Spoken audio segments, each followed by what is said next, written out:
Fala pessoal, novamente mais um vídeo aqui por trás do tabaco.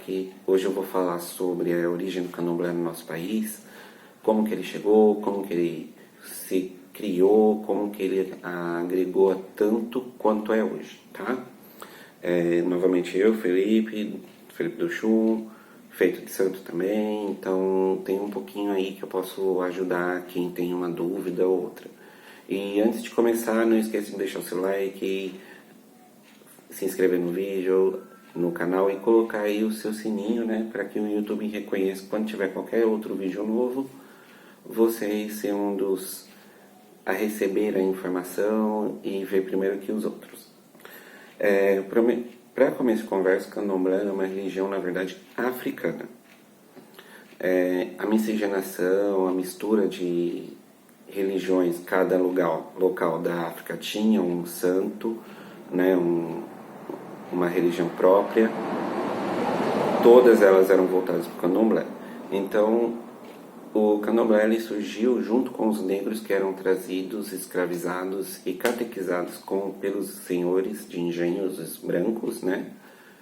E nas senzalas, que é onde eles dormiam, onde os negros viviam, eles começaram a sincretizar os santos católicos com alguns santos do candomblé, para poder fazer e manter a sua cultura. Isso eles faziam da seguinte forma: eles nomeavam um zelador de santo ou uma zeladora, que é chamado de Babalorixá ou Ialorixá, normalmente alguém que já tinha pelo menos 7 anos nessa religião, tá? O candomblé ele surgiu mesmo no Brasil, onde ele teve maior percussão nos meados do século XIX, onde o seu nome, na verdade, ele é uma junção de dois termos, tá? Kibundo e Yorubá. Kibundo é candomblé, dança com atabaques, e o segundo é Ilê, que é em Yorubá, que significa casa. Então, candomblé, a tradução seria casa da dança com atabaques. Então, assim, candomblé ele veio de vários locais, né? Vários locais dentro da África, desde Moçambique a Senegal, Angola, Madagascar, entre outros. E então eles evitavam, para evitar esse tipo de problema, como eles nomeavam um zelador, né? Aí o que acontecia? Esse zelador ele começava a miscigenar todas as religiões, que cada local, por exemplo, em Queto, Angola, Efon, cada um tinha um santo específico que cuidava. Por exemplo, Queto é Oxóssi, Efon é Oxum e assim vai.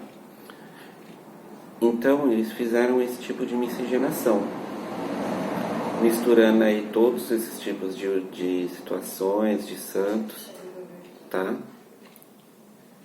Então eles eram agrupados pelos seus senhores, pelos comerciantes, de acordo com a região de origem deles ou porto onde eram embarcados.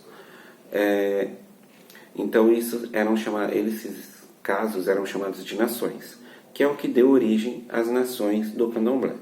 Mina, Angola, Jeje e Nagô, que seriam as nações lá. Aí com o tempo as categorias que foram colocadas pelos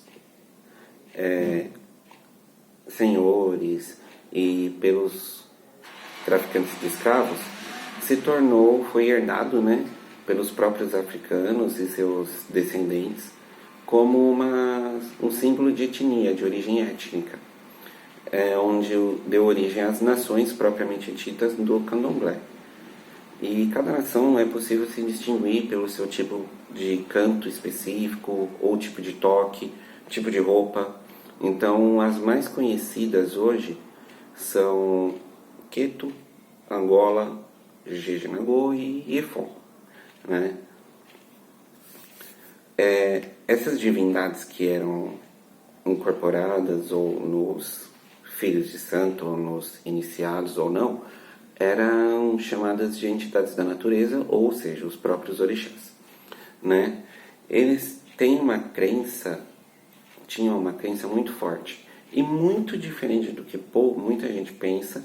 O candomblé não é uma religião politeísta, e sim monoteísta, ou seja, cada região, cada culto tinha um Deus único e os seus orixás, né? O Deus criador e seus orixás.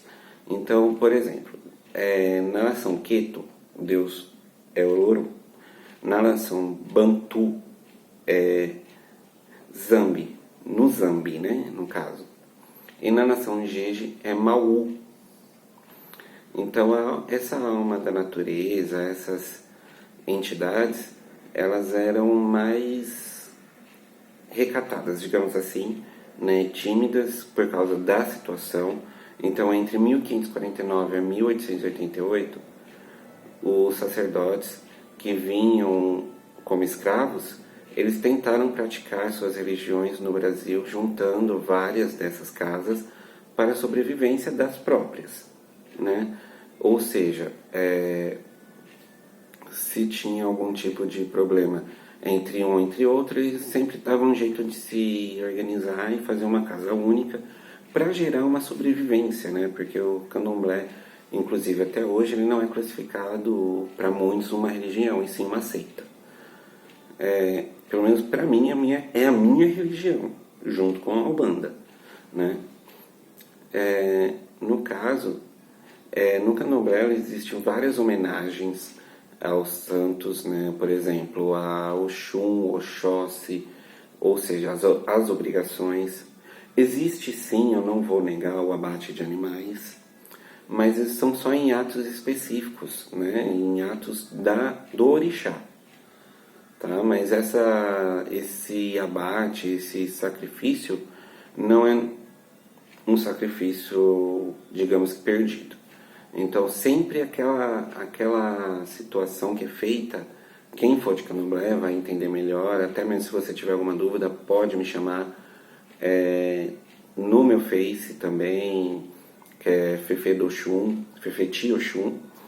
Pode me perguntar no inbox lá que eu respondo, que tem coisas que eu não vou conseguir responder aqui devido a ser um vídeo público, né? E também por serem coisas específicas dentro da religião. Essas homenagens, como eu falei, são regulares. Aí elas têm oferendas para as divindades, como animais, vegetais e até mesmo minerais. Também tem assim a parte que nós podemos falar, que, como eu falei anteriormente, cada nação tem o seu deus específico, né? Então vamos colocar assim. Como dito antes, os deuses supremos ou criadores, na mitologia dos orixás, em Yorubá, foram criados por Olorum. Os Voduns são da mitologia Fon, o deus maior é o Maú. E os Inquices, ou na mitologia Bantu, é Zambi, ou, no caso, o deus criador deles. Então, assim, Oxalá, Iemanjá, Oxaguian, cada classificação, cada santo, né? Eu vou falar um pouco, na verdade eu não vou falar em sequência, mas vou falar os santos que nós cultuamos no candomblé com mais frequência aqui no Brasil. Então vem Exu, que ao contrário dos que muitos vão pensar Exu, eu falo Exu Orixá. Também tem Ogum, Oxóssi, Oxum, Ossan, Euá, Obá, Xangô, Omolu, Obaluaê, Iemanjá, Iansã, Oxalá, Ossan, Oxumaré, Ibeje e Iroko. Então eu vou dar seguimento, vou aumentar essa informação aí para vocês mais para frente, tá? Inicialmente é isso, é só para vocês terem uma noção de como começou o candomblé no nosso país. Lembrando que ele começou mesmo com sua origem na Bahia, no meados do século XIX, como eu falei anteriormente. E se tiver alguma dúvida, alguma sugestão, até mesmo alguma sugestão de tema, pode mandar aí pra gente. Então, valeu, até a próxima.